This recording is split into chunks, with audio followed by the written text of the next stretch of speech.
Hello and welcome to another Raggy's Beers, Wines and Spirits review.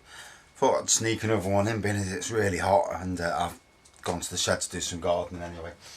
So, from Morrisons Beer Festival, didn't know this was coming out, never heard of it before even.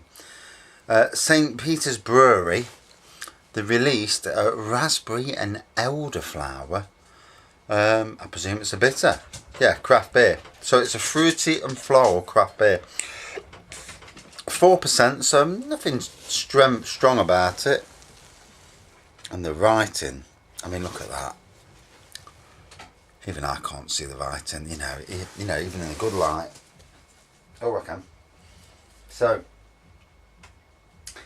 a light straw-coloured ale full of raspberry aromas with overtones of elderflower. Something traditional hops. Oh my god. Yeah, so anyway, it's raspberry and elderflower. Let's crack it open and see what it looks like.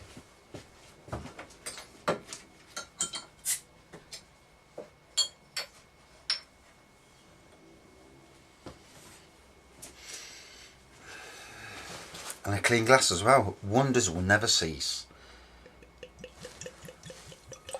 Now, with it being raspberry and elderflower, you would expect it to be the colour it is now. It looks very similar, but not 100% like Fruity, to be fair. So yeah, nice. Okay.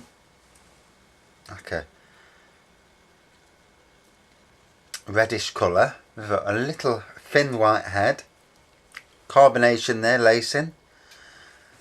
If you didn't know better and you looked at that, you'd say it was a fruity cider. So this is going to be very interesting. On the nose, there's floral there, but not a lot. I've got a bit of a blocked up nose, so not going to overly do it for that.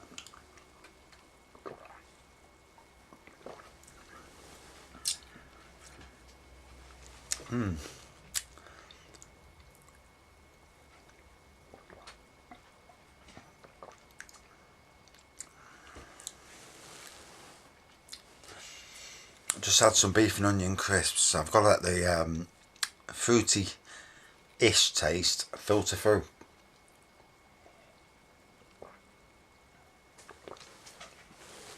So, St. Peter's, I find some of their beers a little bit hit and miss. On the overall, good beers. Their homebrew side of things, outstanding. I mean, they've got, oh god, about 6 different kits, homebrew kits. I've done the Ruby Red Ale, turned out spot on. I've done the Honey Porter, which was a revelation, absolutely fantastic. They do a cream stout, I think they do a best bitter, a couple more. For me, one of their favourite beers that they brought out was the Plum Porter. Oh, to die for, absolutely brilliant. I've tasted the gluten-free beer they brought out, got it, I think I've actually picked another bottle up, to be fair. Yeah, it's at the bottom. That was also in the beer festival, and it is baking in here today. Trying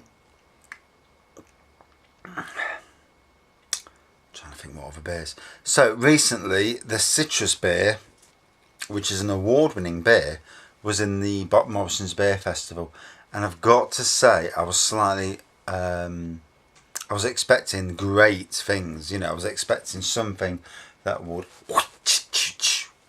Sadly, it didn't quite live up to the expectations.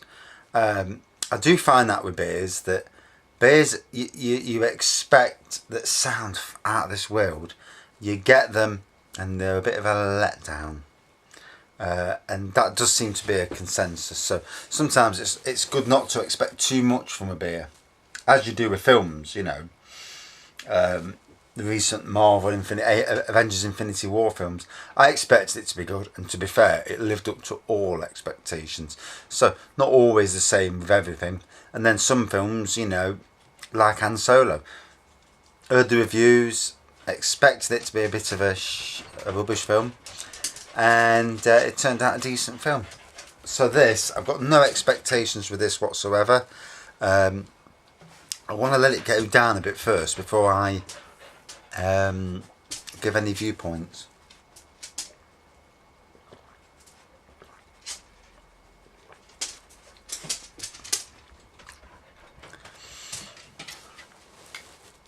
So it's raspberry and elderflower. What did I do with the bottle?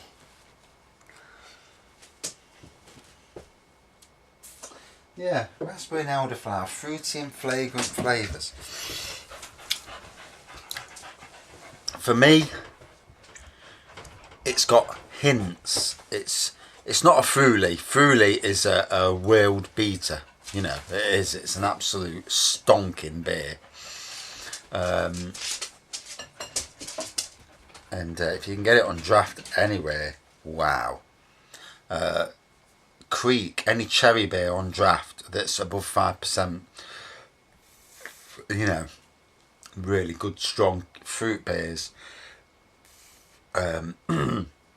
Cranbourne Poacher, or Poacher's Choice as it used to be called, that's another good strong fruity beer. Golden Champion, Golden Glory, two more good fruity beers. This at the moment,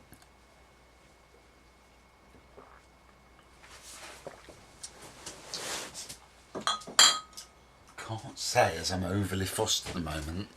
It's not nasty, don't get me wrong, but oh, my phone's going to die at any moment. That's down.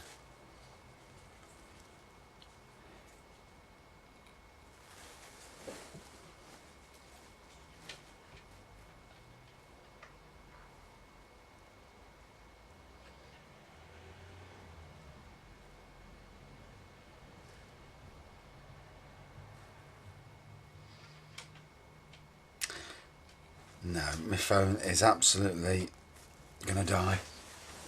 So, can't read you any more reviews, so it's all on my review.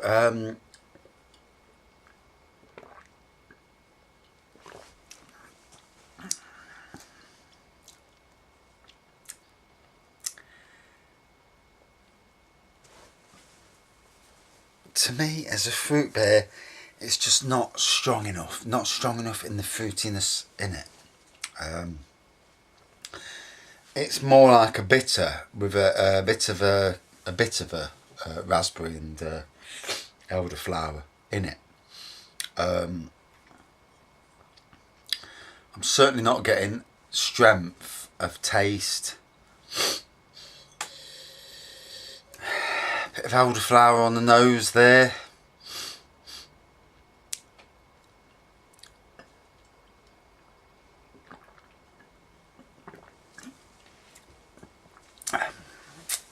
All in all, slightly disappointed, you know. It's not nasty tasting or anything, but you know when you see something that says raspberry and elderflower, fruity and fragrant flavours. So, fruitiness is not really kicking through. The fragrance, there's not a lot of fragrance in it. No. It's an okay beer for a pint.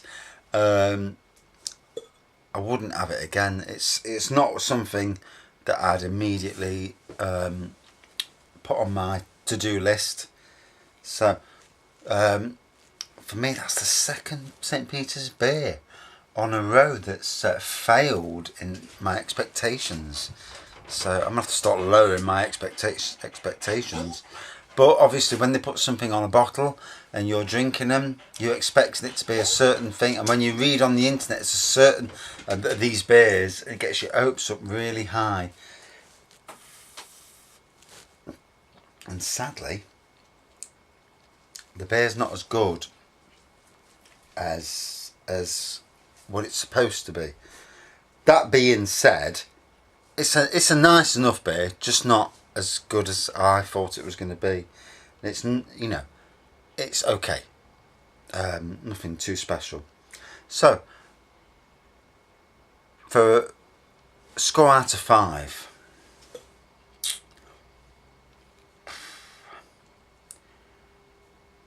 thinking about other scores I've gave in the past, I'm going to give it a 3.8 out of 5. So relatively lowish for me, because I normally give something in the 4s.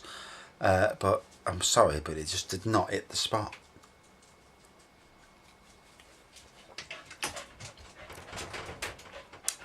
No. Didn't really do it for me.